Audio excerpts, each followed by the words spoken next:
आमे जटिल लोकों को केमिति संभाळिबा जो माने अति कठोर बहुत बड़ पार्टी रे कथा कहती समस्त को डोमिनेट करी रखी पारंती आ समस्त को कहती जे समस्ते मो अंडर रे रुह सेही भली जटिल लोकों को आमे केमिति कंट्रोल करि परिबा आ सेही जटिल लोकों को केमिति आमे सामना करि परिबा सेही विषय रे आज पढिबा मु 16 चैप्टर 16 अवचेतन मस्तिष्क शक्ति चैप्टर 16 205 पेज पर्यंत मु पढ़ी थी। आज पढ़िबा जटिल प्रकृतिर व्यक्ति मानकु केमिति आमे संभाळिबा। एटा होची 206 पेज अवचेतन मस्तिष्कर शक्ति। एथिरे आश्चर्य हेबार किछि नाही जे दुनिया रे एमिति बहुत लोक अछंती जेउ माने कि जटिल स्वभावर सेमानंक मध्यरु अनेक मानसिक विकृति जोगु कौनसी काम ठीक भाबरे करंती नाही। केवल जुक्ति तर्क करिबा संदेह करिबा कामरे सहयोग न करिबा कली झगड़ा करिबा क्षेत्र रे सबु बेले अंटा भिड़ी आगकू थांती। जीवनर सबु भल मुहूर्त को बिगाड़िबा एमानंकर विशेषतः मानसिक स्तर रे सेमाने असुस्थ बोधे हुए अतीत रे घटिथिबा किछि आघातदायक घटना जोगु सेमानंक मन विकृत होई जाई थाए। एभली कौनसी व्यक्तिंक सह आपनक मुहामुही हेले आपण कौन करिवे? इच्छा हुए सेमानंक नकारात्मक शक्ति को घृणा आकार रे तांको आड़को फिंगी देबा पाई किंतु ताहा करिबाकू हेले सेमानंक नकारात्मक शक्ति को प्रथमे आपनको निज भीतर को नेबाकू होई थाए एवं तार समस्त खराब प्रभाव आपनको ऊपर मध्य पड़ी थाए। तेणु ता नकरी शैतान को सद्भावना सत् चिंता फेराइबा पाई चेष्टा करंतु। एहा एक रक्षा कवच सृष्टि करे जहा सेमानंक नकारात्मक एवं असुखकर मनोभाव को आपनक ऊपर कौनसी प्रभाव पकाइबाकू दिए नाही किंतु आपनक सहानुभूति एवं बुद्धिमतार संचरण तांको भितरे परिवर्तन प्रक्रिया त्वरान्वित करे। करुथिबा लोक माननकु सेमाने पसंद करंती नाही। साधारणतः सेमाने सेही लोकंकर समालोचना करंती एवं निंदा करंती ओ गाली दियंती जेउ माने तांको प्रति दयावान थांती एवं भलो व्यवहार करंती। सेमानक दृष्टिकोण किछि एभली थाए मु जेतेबेले एते दुखरे अछि सेमाने काहेकि सुखरे रहिबे। सुखी लोक माननकु मध्य टाणी से निज स्तर को आनिबा पाई चेष्टा करंती। रूढ़ी अछि दुख को साथी दरकार होई थाए। आपण एहा बुझीगला परे स्थिर शांत एवं उदासीन होई जांती। ब्रूस टी नामक जने व्यक्ति जी कि लंडन रो मोर अभिभाषण सुनी थिले से एही प्रक्रिया उपरे तांकर अनुभूति मते कहिले। से गोटिए स्वेच्छासेवी अनुष्ठान रे सक्रिय सदस्य भाव काम करुथिले। अनुष्ठानटी से रहुथिबा समुदायर सौंदर्यकरण उपरे काम करुथिले। अधिकांश स्वेच्छासेवी गछ लगाइबा खराब रास्तार मरामती भांगी जाइथिबा घरर मरामती इत्यादि काम रे लागि पड़िथिले। तेबे जणे सदस्य अन्य मानक प्रत्येक प्रस्ताव को विरोध करुथिले। अन्य मानक उद्देश्य उपरे लगातार प्रश्नवाची सृष्टि करिथिले। ग्रुप रो मीटिंग गुडिक से एते परिमाण रे विरक्तिकर करिदेले जे मीटिंग रे सदस्यंकर संख्या कमिबाकू लागिला। ब्रूस को पाखकू किछि लोक आसी सेही अभियोगकारी को ग्रुप रो बाहर करिदेबा पाई कहिले। बस सेमानंक कथा मानी पदक्षेप नेबाकू जाउथिले। सेतेबेले से भाबिले एभली करिबा द्वारा संपृक्त व्यक्तिंकर नकारात्मक दृष्टिकोणरू प्रशय देबा भली हेबो। प्रति मीटिंग पूर्वरु ब्रूस गोटिए कोण को जाई कुहंती मो भितरे थिबा सुसंगीत एवं शांतिर नियम अनुपालन करी मु चिंता करुछि कथा कहूछि एवं काम करुछि। आम अनुष्ठान रो लक्ष्य सह निजको अनुबंधित करिथिबा लोक माने दिव्य मार्ग दर्शन प्राप्त करुछंती। एठारे कौनसी प्रकार विशृंखला समस्या नाही। रचनात्मक बुद्धिमत्ता आमे जहा करुछु सेही कामरे आमर नेतृत्व नेउछि अनुशासित करुछि एवं मार्ग दर्शन जोगाई देउछि। किछि सप्ताह पर अनेक गुड़िए समस्या सृष्टि करिथिबा व्यक्ति जनक एक नुआ प्रस्ताव देले एवं एही भली वास्तविक उपस्थापन कले जे समस्ते तांको सह सहमत हेले एपरिकी जेउ माने तांको उपरे असंतुष्ट थिले सेमाने मध्य सहमत हेले। मानवीय संपर्क गुड़िकरे सहानुभूतिर अभ्यास किछि दिन तले मो पाखकु आलिस ओ नामनी जणे युवती आसीथिले। से कहिले जे तांको ऑफिस रे काम करुथिबा अन्य जणे युवती को से बहुत घृणा करंती कारण अन्य युवती जनक आलिस अपेक्षा अधिक सुंदरी सुखी एवं धनी एवं सबुठारु बड़ समस्या सेतेबेले हेला जेतेबेले सेही युवतींकर विवाह कंपनीर सीईओ को सह होई गला। आलिस सीईओ को बहु दिनरु पसंद करी आसुथिला। विवाहर गोटे दिन परे आलिस अत्यंत घृणा करुथिबा महिला तांकर पूर्व विवाहरु जन्मित झियो सह ऑफिस आसिले। आलिस जानि नथिले जे तांको सहकर्मी मानकर गोटे झियो थिला।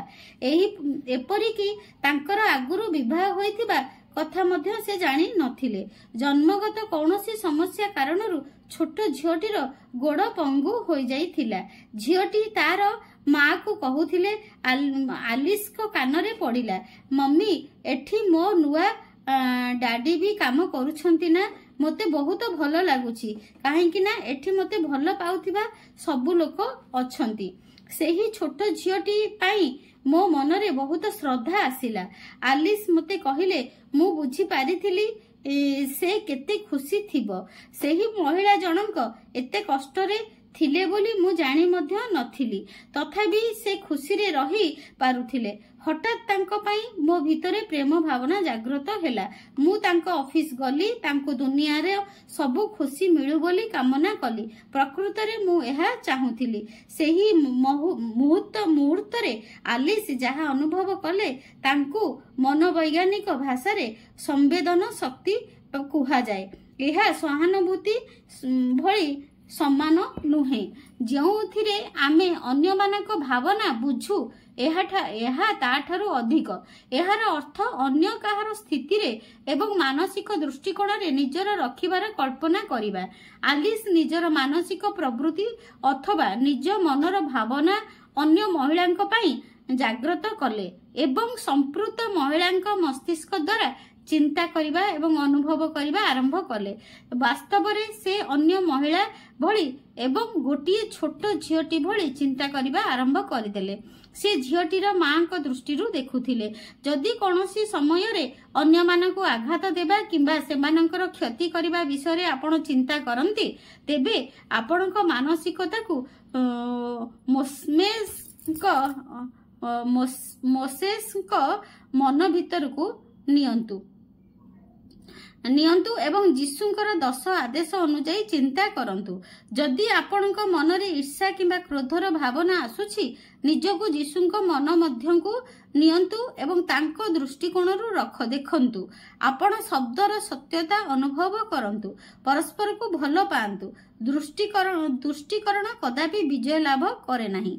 दृष्टिकरण माने आमे जहा देखु ताहा आमे भाबिबा जे ताहा केबे विजय करे नाही। कदापि लोक मानक आपणकर फायदा उठेबा को दियंतु नाही। जदि कौनसी लोक आपणकर फायदा उठाउछंती ताले तार फायदा उठेबा को दियंतु नाही। से माने राग देखाई कांदी आपण को निज आड़ को आकर्षित करबा पई चेष्टा करिवे।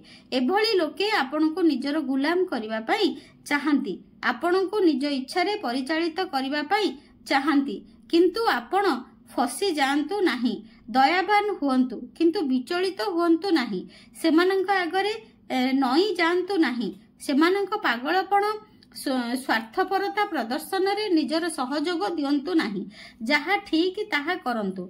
आपण एठाकु निजर आदर्श पूर्ण करिबा पई एवं निरंतर सत्य तथा जीवनर आध्यात्मिक मूल्यबोध प्रति विश्वस्त रहिबा पई आसीछंती। दुनिया रे काहारी को आपणको लक्ष्य पथरु विच्युत कराइबा को दियंतु नाही। आपणको लक्ष्य हेउछि विश्व दरबार रे निजर लुकायित प्रतिभार प्रदर्शन, मानवतार सेवा एवं ईश्वरीय बुद्धिमता, सत्यता एवं सुंदरतार प्रचार करिबा। निजर आदर्श प्रति अनुरक्त हुअन्तु, विचलित हुअन्तु नाही। जहा ଯାହା କଲେ ଆପଣଙ୍କୁ ସୁଖ ଶାନ୍ତି ମିଳୁଛି, ପୂର୍ଣ୍ଣତା ମିଳୁଛି, ସେଇ କାମ କରନ୍ତୁ। ଭୂପୃଷ୍ଠରେ ସମସ୍ତେ ନିଜ ନିଜର ଆବଶ୍ୟକୀୟ ଜିନିଷ ପାଇବା ପାଇଁ ପ୍ରାର୍ଥନା କରନ୍ତୁ। କୌଣସି ଏକ ଅଂଶର ସୁସଙ୍ଗୀତ ପୁରା ସ୍ୱରୂପର ସୁସଙ୍ଗୀତ ଅଟେ, କାରଣ ସମ୍ପୂର୍ଣ୍ଣ ଅଂଶ ମଧ୍ୟରେ ରହିଛି ଏକ ସମ୍ପୂର୍ଣ୍ଣ ମଧ୍ୟରେ ଅଂଶ ରହିଛି। ଯେପରିକି ପଲ୍ କୁହନ୍ତି, ଆପଣ ଅନ୍ୟକୁ କେବଳ ପ୍ରେମ ଦିଅନ୍ତୁ ଏବଂ ପ୍ରେମ ଦ୍ୱାରା ସ୍ୱାସ୍ଥ୍ୟ, ଖୁସି ଏବଂ ମାନସିକ ଶାନ୍ତିର ନିୟମ ପୂର୍ତ୍ତି ହୋଇଥାଏ। ଯଦି ଆମେ ଲଭରେ ରହିବା ବା ପ୍ରେମରେ ରହିବା, ତାହେଲେ ଆମର ମାନସିକ ଶାନ୍ତି ବି ମିଳିବ, ଆଉ ଆମେ ସୁସ୍ଥ ବି ରହିବା, ଖୁସି ବି ରହିବା। ମାନବୀୟ ସମ୍ପର୍କ ପାଇଁ ଲାଭଦାୟକ ଟିପ୍ପଣୀ। ଏଇ ଯୋଉ ଚାପ୍ଟରର କିଛିଟା ସାରାଂଶ ବା କିଛିଟା ଇମ୍ପୋର୍ଟାଣ୍ଟ ପଏଣ୍ଟ। ଏକରେ ହେଲା, ଆପଣଙ୍କ ଅବଚେତନ ମସ୍ତିଷ୍କ ଏକ ରେକର୍ଡିଂ ମେସିନ ଭଳି, ଯାହା ଆପଣଙ୍କ ସ୍ୱାଭାବିକ ଚିନ୍ତାଧାରାକୁ ଅବିକଳ ଚରିତାର୍ଥ କରିଥାଏ। ଅନ୍ୟମାନଙ୍କ ମଙ୍ଗଳ ବିଷୟରେ ଚିନ୍ତା କରନ୍ତୁ ଏବଂ ଏହାର ଅର୍ଥ ହେଉଛି ଆପଣ ନିଜର ମଙ୍ଗଳ ବିଷୟରେ ଚିନ୍ତା କରୁଛନ୍ତି। ଯଦି ଆମେ ଅନ୍ୟର ମଙ୍ଗଳ ପାଇଁ ଚିନ୍ତା କରିବା, ତାହେଲେ ଆମ ନିଜର ମଙ୍ଗଳ ହେବ। ଏକ ଘୃଣାପୂର୍ଣ୍ଣ ଚିନ୍ତାଧାରା ମନରେ ବିଷ ଗୋଳାଇ ଦିଏ। ଅନ୍ୟ କ୍ଷତି ହେଉ ବୋଲି ଭାବନ୍ତୁ ନାହିଁ।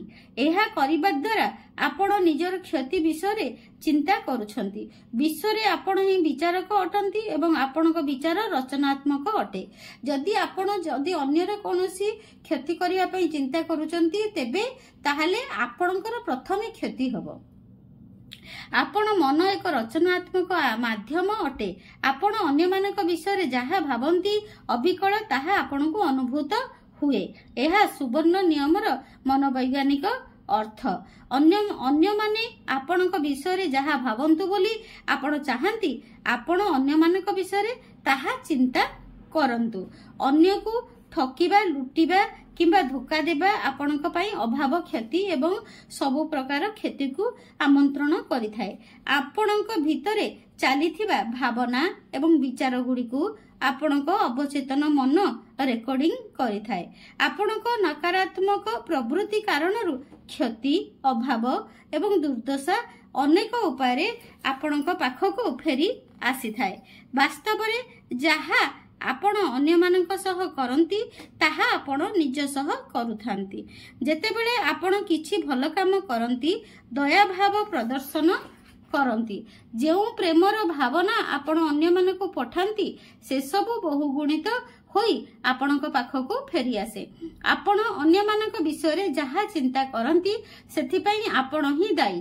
ମନେ ରଖନ୍ତୁ, ଆପଣ ଯେଉଁଭଳି ଭାବରେ ଅନ୍ୟମାନଙ୍କ ବିଷୟରେ ଚିନ୍ତା କରୁଛନ୍ତି, ସେଥିପାଇଁ ସେମାନେ ଦାୟୀ ନୁହନ୍ତି। ଆପଣଙ୍କ ବିଚାର ଗୁଡ଼ିକ ହିଁ ପ୍ରତିଫଳିତ ହୋଇଥାଏ। ବର୍ତ୍ତମାନ ଆପଣ ଅନ୍ୟମାନଙ୍କ ପାଇଁ କ'ଣ ଭାବୁଛନ୍ତି ତାହା ଦେଖନ୍ତୁ। ଭାବନାତ୍ମକ ରୂପରେ ପରିପକ୍ୱ ହୁଅନ୍ତୁ ଏବଂ ଅନ୍ୟମାନଙ୍କୁ ଆପଣଙ୍କ ଠାରୁ ଭିନ୍ନ ହେବା ପାଇଁ ଅନୁମତି ଦିଅନ୍ତୁ। ଆପଣଙ୍କ ସହ ଅସହମତ ହେବାର ଅଧିକାର ସେମାନଙ୍କର ଅଛି। ଅନ୍ୟମାନଙ୍କ ସହ ଅପ୍ରିୟ ନ ହୋଇ ଆପଣ ଅସହମତ ହୋଇପାରିବେ। ଆପଣଙ୍କ ଆନ୍ତରିକ ଭାଷଣ, ଯାହା ଆପଣଙ୍କ ଶାନ୍ତ ବିଚାର ଏବଂ ଭାବନା ଗୁଡ଼ିକର ପ୍ରତିନିଧିତ୍ୱ କରିଥାଏ, ତାର ଅନୁଭବ ଆପଣଙ୍କ ପ୍ରତି ଅନ୍ୟମାନଙ୍କର ପ୍ରତିକ୍ରିୟା ଦ୍ୱାରା ହୋଇଥାଏ। ଆପଣ ନିଜ ପାଇଁ ଯାହା ଚାହାନ୍ତି, ତାହା ଅନ୍ୟମାନଙ୍କ ପାଇଁ କାମନା କରନ୍ତୁ। ସୁସଙ୍ଗତ ମାନବୀୟ ସମ୍ପର୍କର ଏହା ହିଁ ଚାବିକାଠି। ଅନ୍ୟମାନଙ୍କର ସଫଳତା, ପଦୋନ୍ନତି ଏବଂ ସୌଭାଗ୍ୟର ଆନନ୍ଦ ନିଅନ୍ତୁ। ଏହା ଦ୍ୱାରା ଆପଣ ନିଜ ଆଡ଼କୁ ସୌଭାଗ୍ୟକୁ ଆକର୍ଷିତ କରିବେ। ଏଇଟା ଆମେ ପଢିଲେ ଅଧ୍ୟାୟ 16 ସରିଲା। କେମିତି ଆମେ ଅନ୍ୟ ପ୍ରତି ଯାହା ଚିନ୍ତା କରିବା, ଆମ ସହିତ ତାହା ହିଁ ହବ। ତେଣୁକରି ଯଦି ଆମେ ସମ୍ମାନ ଚାହୁଁଛୁ, ତେବେ ପ୍ରଥମେ ଆମ ଅନ୍ୟମାନଙ୍କୁ ସମ୍ମାନ ଦେବା ଆରମ୍ଭ କରିବା, ଅନ୍ୟମାନଙ୍କୁ ପ୍ରେମ ଦେବା ଆରମ୍ଭ କରିବା, ଅନ୍ୟମାନଙ୍କୁ ଭଲ କଥା କହିବା ଆରମ୍ଭ କରିବା। ତାହେଲେ ଆମେ ସମସ୍ତଙ୍କ ପାଖରୁ ଆମେ ଶୁଣିପାରିବା ଭଲ, ଆଉ ଗ୍ରହଣ କରିପାରିବା ଭଲ। 16 ଅଧ୍ୟାୟ ସରିଲା। ଆଜି ଅଳ୍ପ ଛୋଟ ଥିଲା, ଆଗରୁ ପଢି ଦେଇଥିଲି ଅଧିକା। ତାପରେ ଆମେ ପଢିବା 17 ଅଧ୍ୟାୟ।